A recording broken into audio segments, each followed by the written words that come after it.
Hello guys! So, may share lang ako or may kukwento lang ako bago ako matulog. Kasi nanonood ako ng mga randomly videos ng mga DH na or domestic helper na nagtatagal sa mga employer na raos, trabaho nila. Like yung mga nagtatrabaho abroad na umaabot ng 30 years, 15 years, 20 years to 30 years sa kanilang mga employer. At ang lagi nilang sinasabi is malalaman mo daw na mabait talaga yung employer kapag nagtagal yung kanilang mga helper or yung mga DH sa kanila or yung mga empleyado. Pero actually guys, iba yung nakikita kong reason kung bakit sila nagtatagal sa mga employers nila. Sa side ko lang naman to, pero syempre, na-experience ko na din kasi ang magkaroon ng medyo malditang employer at mabait na employer.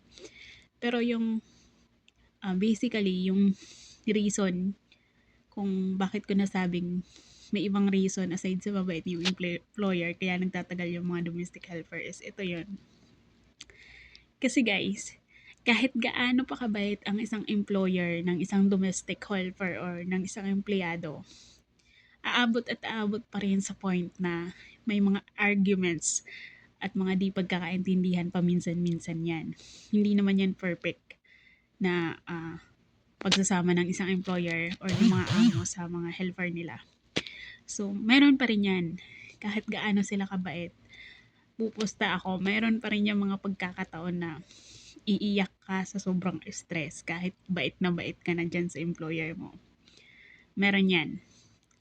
At alam kong, yun nga, kagaya din ng iba, meron may yung mga pagkakataon na ganon. Yung matinding argument, kahit maliit na bagay, ganon. Ay, hindi mawawala yun. Pero ang pinaka-best reason, mas matimbang lang talaga kumita ng pera or magtrabaho kaysa piliing umuwi sa Pilipinas at magsimula ulit ng walang kasiguraduhan. Or mag-change ng employer, lumipat, panibagong adjustment, panibagong pakikisama, panibagong, alam mo yun, learnings at mga ngapa ka ulit kumbaga. Kaysa dyan sa employer mo na ayan na nga, mabait na nga.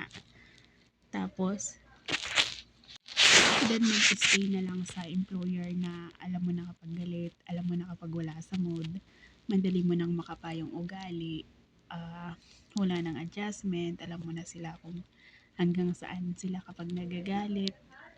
Alam mo yun, yung alam mo na yung pasikot-sikot ng trabaho. So, mas madali nang mag-adjust sa ganun na nakasanayan mo na kaysa mag-adjust ng panibago. So, yun yung point of view ko kung bakit mas maraming nagtatagal ng mga domestic helper sa trabaho nila. Hindi lang dahil sa mabait yung employer nila, kundi dahil mas matimbang pa rin kumita ng pera at magtrabaho. At the same time, mag-stay sa nakasanayan at alam na kung paano yung pasikot-sikot sa trabaho kaysa mag-adjust ng panibago at mag-take ng rest para mag-start ulit. So, yun lang. Kasi ako na-experience ko na din magkaroon ng employer na medyo maldita.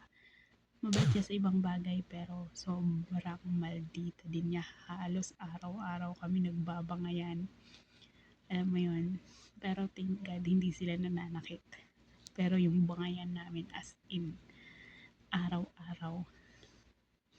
Kahit mahaba yung pasensya ko, hindi ko talaga napipigilan kasi gagawa at gagawa talaga siya ng mga bagay na ikakabwisit ko or ewan ko, ikaka-stress niya at mangdadamay siya. At meron din naman akong naging employer na ayun nga, yung employer ko ngayon mabait sila, wala akong masabi as in, pero may mga time pa din talaga na ayun nga, nasasagad or gumagawa sila ng ikaka-stress nila nang hindi ko maintindihan na hindi naman dapat. So, ayun, pero kung papipiliin akong bumalik ngayon sa employer ko, ayun, babalik talaga ako kaysa mag-adjust na naman ng panibago at humanap na naman ng bagong pakikisamahan. So, yun lang. Sa mga ah, agree sa akin, mag-comment kayo, mag-share kayo. Yung mga nagtatagal talaga sa employer nila. Yan lang. Bye.